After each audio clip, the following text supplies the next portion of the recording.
Welcome back to Daily Life Connection. Thanks for joining me as we continue to explore Luke 15.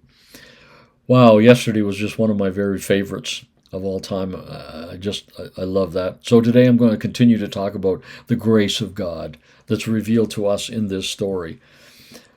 Grace enables sinners to live rich, full lives. Let me say it again.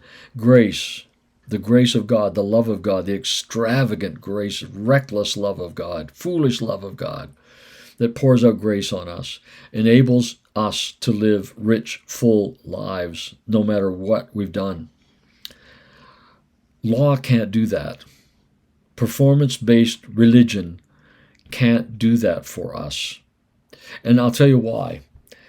Because law, we always fail. We always fail. The scripture says in Romans 3:20, no one has ever become righteous through the law. No one. No one. Not Elijah, Isaiah, Moses, David. Nobody, not even the greatest of prophets, ever became righteous through performance-based living, through the law. It just can't do that for us. It promises us that.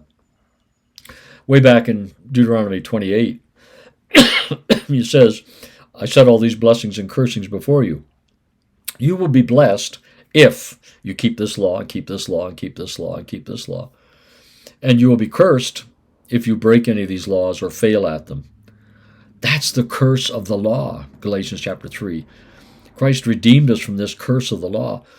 Because what's the curse of the law? It's simply that it promises blessing, it promises life to the full, but it can't deliver.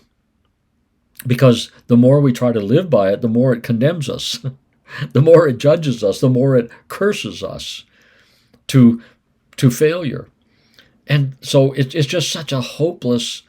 And you see, I really believe that these religious people of that day and of today, down in here, we know that. We know that when we maybe are part of a church and it has all these rules and regulations and standards and things that are expected of you if you're going to be a good Christian and be blessed by God, we all know down inside we fail miserably at them, repeatedly, frequently, often. We're good at failing. We're good at failing, aren't we? We're good at messing up. And if we're depending on performance to qualify us for rich, full lives, it's just a curse. It's never going to happen. That is why we have to have grace.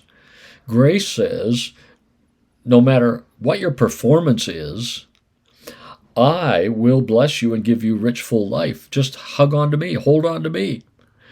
Jesus said, I've come that you might have life to the full. What he's saying is, you haven't got a hope of getting it on your own. You know, this younger son thought, if I go out in my own terms, if I live by my own terms, if I just do what I want, if I do what I think is best, I have a good chance at having a successful life. Well, how did that go for him? You know, not very well. And the reality is, for all of us, even the religious us, the ones who say, well, I'm not going to live a wild, crazy lifestyle. I'm going to work really hard to please God, which sounds like the older brother, doesn't it? I'm going to obey and do everything he asks me to, and I'm going to serve.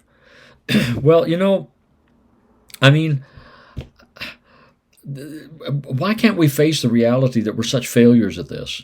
I mean, Jesus, for example, Jesus in Matthew chapter 7:11 said, do to others what you would have them do to you. Treat others the way you want them to treat you. Okay, God, I'll do that. I'm going to treat people nicely. But you know what the reality is? Over and over and over again all day long, instead of letting that person into the line who just pushed to the front, which is what we'd like them to do for us, but we don't do it for them. Well, we just broke the law. There goes our hopes of blessing, right? Do you understand? Over and over, love others as God has loved you. Really? Do any of us think we ever measure up to that? Do we ever put the other person's best interest ahead of our own all the time? Never. All I'm doing is I just want us to show us that we need grace.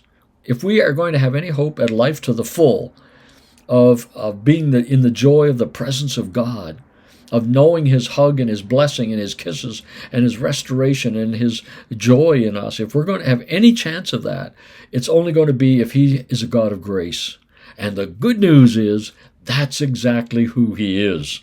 So in this story, what we find is here's this kid who doesn't deserve it on any level, whose performance has totally bottomed out, who's not even making an effort to be good anymore. All he wants is a meal and a place to sleep. That's all he really wants in life. And he's hoping he can earn enough to get that. And no one will even hire him. It said no one gave him anything. No one would even give him anything to eat or a place that's safe to stay.